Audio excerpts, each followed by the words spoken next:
Hello guys. ये hand retain notes NCERT से बनाए गए हैं। इन्हें पूरा पढ़ने के बाद जो 1 मार्क्स क्वेश्चन आते हैं पेपर में हमें दिक्कत देते हैं, और जो 5 मार्क्स या 3 मार्क्स क्वेश्चन आते हैं वो सारे हम क्लियर कर पाएंगे। ये सारे के सारे एनसीईआरटी से ही बनाए गए हैं। मैं स्टार्ट करता हूँ। If we see a dog running, a cow chewing cud, a man shouting loudly on the street, we know that these are alive. Alive का मतलब होता है जिंदा। यानी अगर कोई कुत्ता दौड़ रहा है, कोई गाय चारा खा रही है या खाना खा रही है, कोई आदमी अपनी गली में खड़े होकर के लाउडली चिल्ला रहा है, तो हम पता कर सकते हैं कि ये सारे अलाइव हैं, ये जिंदा हैं। इफ़ द डॉग और द काउ और than man were asleep, we would still think that they were alive by checking their breathing activity। अगर कोई कुत्ता या गाय सो भी रहे हों या कोई इंसान भी सो रहा है, तब भी हम पता कर सकते हैं कि वो अलाइव यानी ज़िंदा है कि नहीं, उसकी ब्रीथिंग रेट को चेक करके। अगर वो सांस ले रहा है, उसका हार्ट धड़क रहा है, तो हम पता कर सकते हैं कि वो अलाइव है। Similar as if a plant looks green, if a plant grow over time, then the plant is alive. इसी तरीके से अगर कोई प्लांट जो कि हरा है, तो हम बता सकते हैं कि वो जिंदा है। But some movements over very small scale will be invisible to the naked eyes. For example movements of molecules, यानी कि कुछ ऐसे मूवमेंट्स भी होते हैं, काऊ, डॉग, प्लांट, मैन यानी हम लोग, या जितने भी लिविंग थिंग हैं, उनकी बॉडी में कुछ ऐसे मूवमेंट भी होते हैं जिन्हें हम नेक्ड आइज नंगी आँखों से नहीं देख सकते। For example movements of molecules. आपको पता है हमारी बॉडी जो होती है वो एटम या मॉलिक्यूल से बनी होती है, और हमारी बॉडी का हर पार्ट, चाहे हाथ हो या पैर हो, कुछ भी हो, वो सब मॉलिक्यूल से बने होते हैं। जब भी हमारे बॉडी का कोई एक पार्ट डिस्ट्रॉय होता है या उस पार्ट के टिश्यू या सेल डिस्ट्रॉय होते हैं, तो बॉडी के दूसरी पार्ट के मॉलिक्यूल्स उस सेल या टिश्यू को ठीक कर देते हैं। यानी जब हमारी बॉडी का कोई एक पार्ट ख़राब होता है, तो दूसरे पार्ट के मॉलिक्यूल्स जो होते हैं वो उस पार्ट के मॉलिक्यूल्स को रिप्लेस करके वहाँ के सेल या टिश्यू को सही कर देते हैं। बट इस मूवमेंट को हम अपनी नेक्ड आइज से नहीं देख सकते हैं। Okay, so why are molecular movements needed for life. यानी हमें मॉलिकुलर मूवमेंट्स की ज़रूरत क्यों है ज़िंदगी में, देखते हैं। Living organisms are well organised structure. यानी जो लिविंग ऑर्गेनिजम्स होते हैं हम एक बहुत ही वेल ऑर्गेनाइज्ड अच्छे तरीके से बने हुए स्ट्रक्चर होते हैं।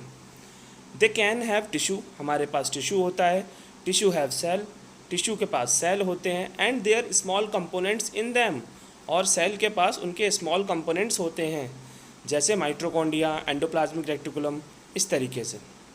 Because of the effect of environment, this organized ordered nature of living structure is very likely to keep breaking down over time।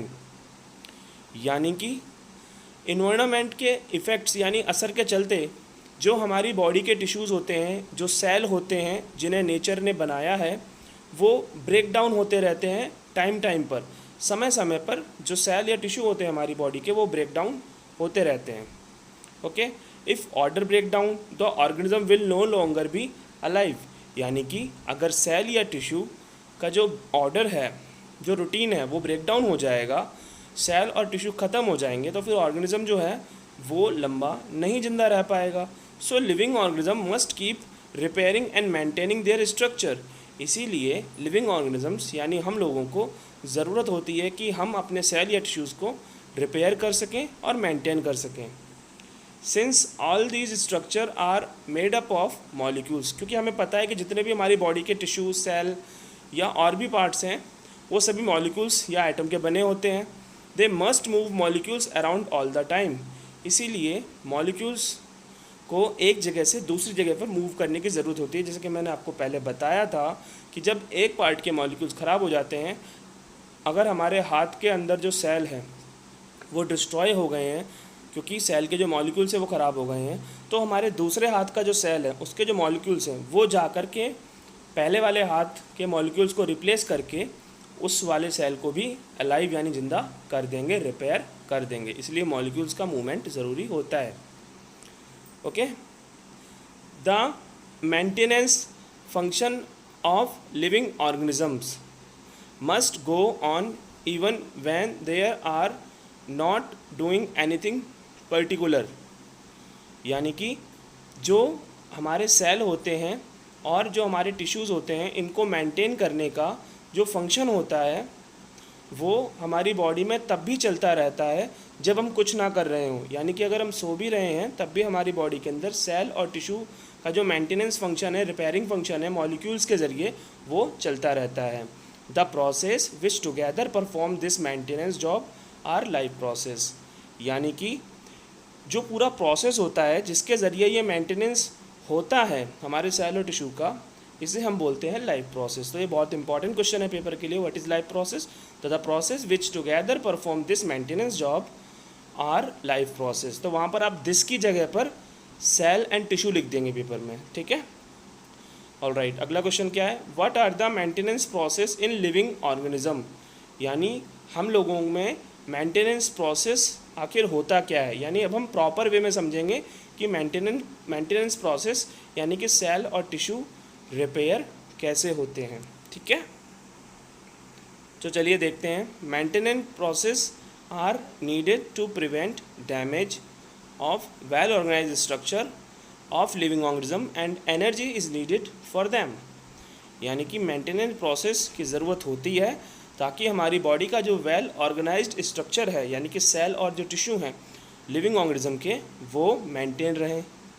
लेकिन सेल और टिश्यू को मेंटेन करने के लिए हमें मॉलिक्यूलर मूवमेंट की ज़रूरत होती है, और उस मॉलिक्यूल के मूवमेंट के लिए, मॉलिक्यूल को मूव कराने के लिए हमें एनर्जी की ज़रूरत होती है। यानी विदाउट एनर्जी हम मेंटेनेंस प्रोसेस नहीं कर सकते, ठीक है। This energy come from outside the body of the individual organism.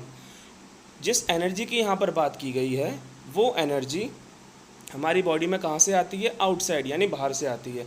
यहाँ पर जो वर्ड लिखा हुआ है इंडिविजुअल ऑर्गेनिज्म, इंडिविजुअल का मतलब यही होता है लिविंग ऑर्गेनिज्म, ठीक है।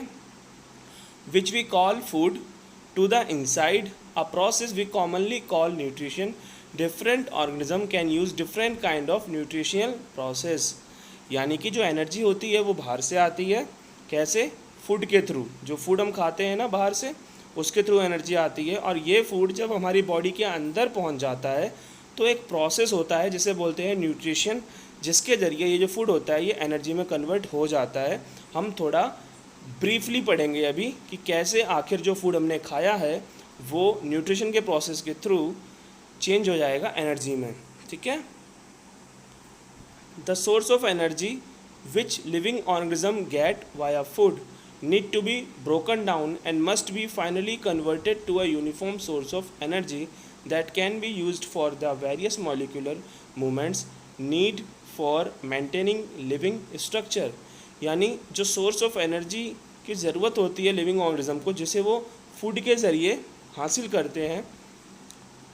अब फूड को ज़रूरत होती है ब्रोकन डाउन यानी टूटने की, ताकि वो एक यूनिफॉर्म सोर्स ऑफ एनर्जी बना सके। यानी food needed to broken down, ताकि वो यूनिफॉर्म सोर्स ऑफ एनर्जी बना सके, ओके। और ताकि जो एनर्जी बने उससे फिर मॉलिक्यूलर मूवमेंट हो सके, ताकि लिविंग स्ट्रक्चर मेंटेन रहे, सेल और टिश्यू मेंटेन रहे, ठीक है। For this a series of chemical reaction in the body are necessary. यानी कि फूड को ज़रूरत है ब्रोक डाउन होने की, यानी टूटने की। और फूड ब्रेक डाउन तभी होगा जब हमारी बॉडी के अंदर एक केमिकल रिएक्शन की सीरीज़ होगी, जिसे हम क्या बोलते हैं, oxidising and reducing reactions. So oxidising reducing reactions are some of the most common chemical means to break down molecules. यानी ऑक्सीडाइजिंग और रिड्यूसिंग रिएक्शंस जो होते हैं ये कुछ ऐसे केमिकल रिएक्शन होते हैं जिनके ज़रिए हमारा जो फूड है वो ब्रेक डाउन हो जाता है मॉलिक्यूल्स के लिए एनर्जी बनाने के लिए, ठीक है। For this many organism use oxygen source from outside the body. अब एक चीज़ और ध्यान दीजिएगा आप लोग, हमने अभी पढ़ा है यहाँ पर ऑक्सीडाइजिंग रिड्यूसिंग रिएक्शंस। इसका मतलब क्या हुआ कि इस रिएक्शन के अंदर ऑक्सीजन की ज़रूरत तो बिल्कुल होगी, तो वही चीज़ यहाँ लिखी हुई है, for this many organism use oxygen source from outside the body. यानी ऑक्सीडाइजिंग रिड्यूसिंग रिएक्शन करवाने के लिए ऑर्गेनिजम्स को जो ऑक्सीजन की ज़रूरत होती है उसे वो हमारी बॉडी के आउटसाइड से ले लेते हैं, बाहर से। The process of acquiring oxygen from outside the body and to use it in the process of break down of food source for cellular need is what we call respiration. यानी वह process जिसमें हम oxygen को हमारी body के outside यानी बाहर से लेते हैं ताकि जो खाना हमने खाया है उसे ब्रेक डाउन कर सकें और सेल्स अपनी नीड्स को पूरा कर सकें, उस पूरे प्रोसेस को हम बोलते हैं रेस्पिरेशन। तो यहाँ से एक क्वेश्चन बनता है हमारे पेपर में आने के लिए, तो ये पूरी डेफिनेशन आपको याद होना चाहिए। ओके, अब देखिए क्या लिखा हुआ है। In the case of single celled organism amoeba, amoeba जो होता है वो सिंगल सेल होता है। No specific organs for taking in food, exchange of gases or removal the waste, because the entire surface of organism is in the contact with the environment, so simple diffusion is enough to meet the requirements of single celled organism। यानी कि जो amoeba होता है वो single cell वाला होता है। अब अमीबा के अंदर कोई स्पेशल ऑर्गन्स नहीं होते, जैसे हमारी बॉडी में होते हैं ना, हमारा मुंह होता है वो खाना खाता है, मुंह के ज़रिए हम खाना लेते हैं, पेट हमारा उसे डाइजेस्ट करता है, फिर हमारी बॉडी में एक्सक्रीशन होता है। तो हमारी बॉडी में बहुत सारे अलग अलग ऑर्गन्स होते हैं फूड को लेने के लिए और उसे डाइजेस्ट करने के लिए, बट अमीबा में कोई भी स्पेसिफिक ऑर्गन नहीं होता फूड को लेने के लिए, ना ही कोई स्पेसिफिक ऑर्गन होता है गैस को एक्सचेंज करने के लिए, और ना ही कोई स्पेसिफिक ऑर्गन होता है रिमूवल को बाहर उसकी बॉडी से निकालने के लिए। वो क्योंकि because the entire surface of organism is in the contact with the environment, क्योंकि जो अमीबा है उसका जो पूरा सरफेस है वो इन्वायरमेंट के कांटेक्ट में रहता है। ठीक है, यानी जो अमीबा है वो क्या होता है, एक सेल ही तो होता है। तो अब एक सेल है तो उसी सेल के अंदर सब कुछ हो जाता है, उसका कोई पार्ट नहीं होता सेल का कोई और, तो हम उसे बोलेंगे इंटायर सरफेस जो उसका है वो इन्वायरमेंट से कनेक्ट रहता है। इसका मतलब ये है कि जो सेल है वो ही सब कुछ करता है अमीबा के अंदर। So simply diffusion is enough to meet the requirements of single cell organism. इसलिए डिफ्यूज़न के ज़रिए ही वो अमीबा अपनी सारी रिक्वायरमेंट्स यानी removal of gases, exchange of gases, removal of waste, ये सब वो पूरा कर लेता है।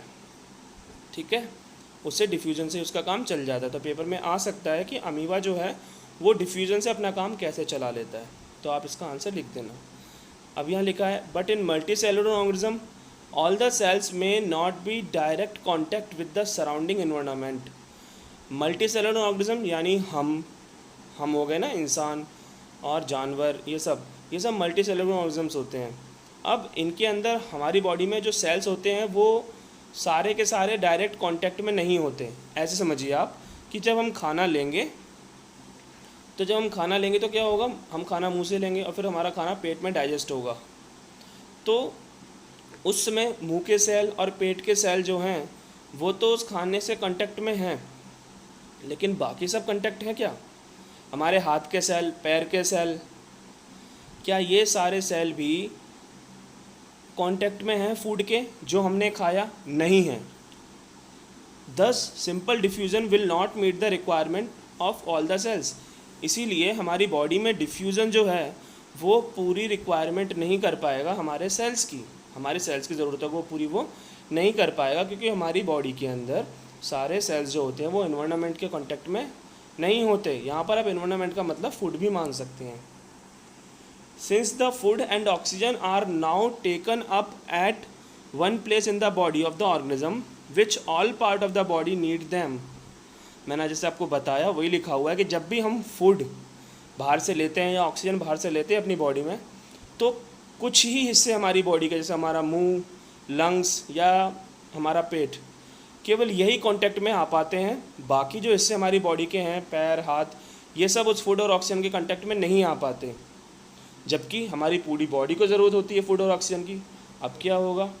This situation create a need for a transportation system for carrying food and oxygen from place to another in the body. अब ये सिचुएशन क्रिएट कर देती है ट्रांसपोर्टेशन सिस्टम की ज़रूरत को, यानी हमारी बॉडी को इसीलिए ट्रांसपोर्टेशन सिस्टम की ज़रूरत पड़ती है ताकि फूड और ऑक्सीजन जो कि उन पार्ट्स पे नहीं पहुंचा है हाथ और पैरों के अंदर, वहाँ भी पहुंच सके। पूरी बॉडी में ये फूड और ऑक्सीजन पहुंच सके, इसीलिए हमें ट्रांसपोर्टेशन सिस्टम की ज़रूरत होती है। ओके, अब देखिए, when chemical reaction use the carbon source and the oxygen for energy generation they create by products. मतलब कि जब भी केमिकल रिएक्शन होता है, मैंने आपको बताया था ऑक्सीडाइजिंग, रिडक्शन, रिएक्शन हमने ऊपर पढ़े थे, आप देख सकते हैं। तो व्हेन केमिकल रिएक्शन ऑकर, जब भी कोई केमिकल रिएक्शन होता है कार्बन सोर्स या ऑक्सीजन का, तो फिर दे क्रिएट बाय प्रोडक्ट्स, तो बाय प्रोडक्ट्स भी बनते हैं। जैसे कि मैं आपको एग्जांपल देता हूँ, इससे मिलता जुलता एग्जांपल नहीं है बट मैं आपको ओरली बता रहा हूँ, आपको समझ में आ जाएगा। जब हाइड्रोजन और ऑक्सीजन को मिलाते हैं तो क्या बनता है, H2O।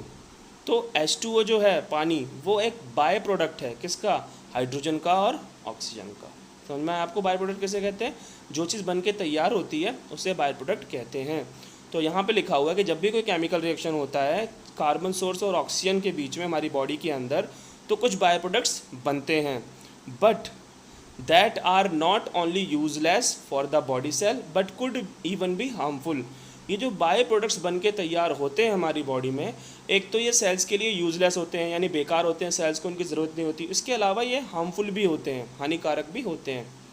These waste byproducts are therefore needed to be removed from the body and discarded outside with the help of excretory tissue by a process called excretion। अब ये जो बाय प्रोडक्ट्स होते हैं ये हार्मफुल होते हैं और हमारी बॉडी के सेल्स को इनकी ज़रूरत होती नहीं है, इसलिए इनको रिमूव यानी बाहर निकालने की ज़रूरत होती है बॉडी से। और जो काम कौन करता है, एक्सक्रीटरी टिश्यू करता है, एक्सक्रेशन प्रोसेस की हेल्प से। आप इसके बारे में इस चैप्टर में आगे पढ़ेंगे एक्सक्रेशन के बारे में। Energy is needed to maintain a state of order in our body to grow, develop, synthesize protein. Energy की ज़रूरत होती है हमारी बॉडी के अंदर, क्यों, ताकि मेंटेन रह सके हमारी बॉडी का ऑर्डर, हम अच्छे से ग्रो कर सकें, हम डेवलप कर सकें और हम प्रोटीन को सिंथेसाइज कर सकें। सिंथेसाइज का मतलब होता है बनाना, हमारी बॉडी में प्रोटीन बन सके, इसलिए हमें एनर्जी की ज़रूरत होती है। This source of energy and material is the food. यहाँ से पेपर में एक नंबर में क्वेश्चन आ सकता है कि सोर्स ऑफ एनर्जी कौन है, तो आप बोलेंगे फूड है। ठीक है।